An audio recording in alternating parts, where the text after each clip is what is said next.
Effective assessment and instruction are inseparably linked. They must be concurrently planned and clearly rooted in specific learning goals and success criteria.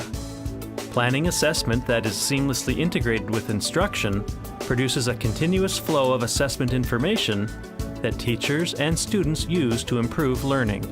In short, assessment becomes instruction, and instruction becomes assessment.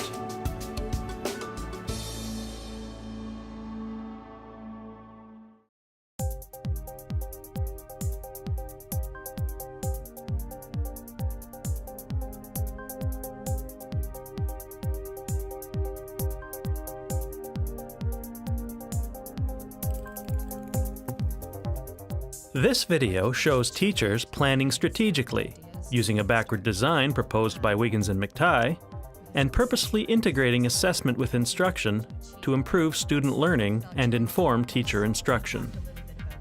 You will see how teachers integrate the assessment for learning process in their planning to engage students, guide next steps, and help teachers and students monitor learning. 3 key questions guide these teachers as they plan the assessment concurrently with instruction. What are students expected to learn? Identifies the desired knowledge and skills that students must learn. Our learning goal is to identify substances using physical and chemical properties, and also to plan and conduct a scientific inquiry. How will students know they have learned? Identifies appropriate evidence and criteria to be used to demonstrate their learning. What are one of the success criteria that we need to accomplish here? Janet. Well, you have to know the properties of the 5 unknowns, but the physical and the chemical properties. Dorina, what's another success criteria? You have to understand and apply lab safety. How will we design the instruction? Creates the learning experiences that embody the learning and elicits the evidence. Today we're going to be doing a lab. We need to know physical and chemical properties of the 5 unknowns to do this lab. The second thing is the safety issue. What's our purpose in this lab? Alex. So the purpose is to identify the five different powders, which is pretty much just our learning goal. So that's one of our learning goals. What's the other learning goal? To plan and conduct a scientific inquiry. When teachers plan assessment to improve learning, they use the guiding questions to integrate assessment practices into the instruction. Identifying, sharing, and clarifying learning goals answers the question, what are they expected to learn? Defining and co-developing success criteria with students clarifies, how will they know they have learned? Engaging students in ongoing assessment, descriptive feedback, peer and self-assessment, individual goal setting, and learning conversations describe, how will we design the instruction? I'm just wondering which big idea we're going to focus in and hope that they get next and design the lesson around that. Identifying what is to be learned starts with the big ideas, understandings that students need to know, appreciate, and retain long after they have forgotten the facts and details related to content.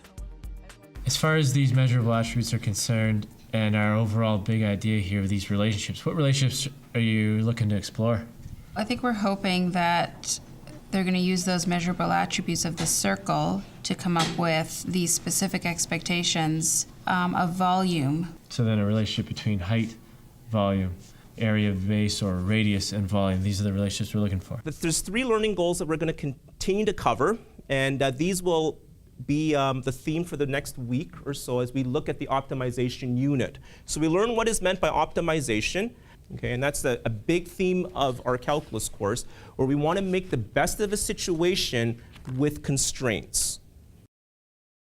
Big ideas help teachers cluster curriculum expectations and design learning experiences to achieve the desired outcomes. So let's begin this planning for this measurement unit here. Where do you want to start?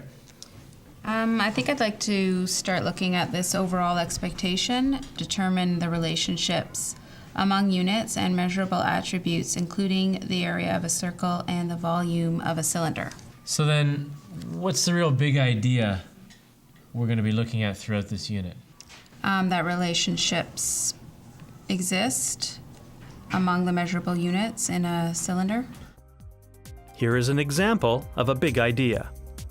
There are relationships between and among the linear, area, and volume measures of three-dimensional figures. Overall expectation. Determine the relationship among the units and measurable attributes, including the area of a circle and the volume of a cylinder. Specific expectation. Determine through investigation, using a variety of tools and strategies, the relationship between the area of the base and the height and the volume of a cylinder. Curriculum expectations are written for teachers and may not necessarily be in language students can readily understand. If our goal is to help students be able to monitor their own progress, they need to know and understand what they are expected to learn. Hattie and Timperley frame the first planning question: what are students expected to learn from a student's perspective? Where am I going? Learning goals. We are learning to conduct an investigation, explore the relationships between the volume of a cylinder and the area of its circular base, generalize a formula for the volume of a cylinder from these relationships, optimize one measure of a cylinder given a constraint on another measure of that cylinder, solve real-life problems involving the surface area and the volume of cylinders.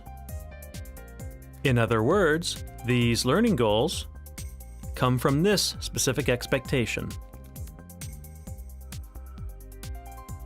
Carefully crafted learning goals, rooted in curriculum expectations, help teachers and students come to a common understanding of where they are going and what they are expected to learn.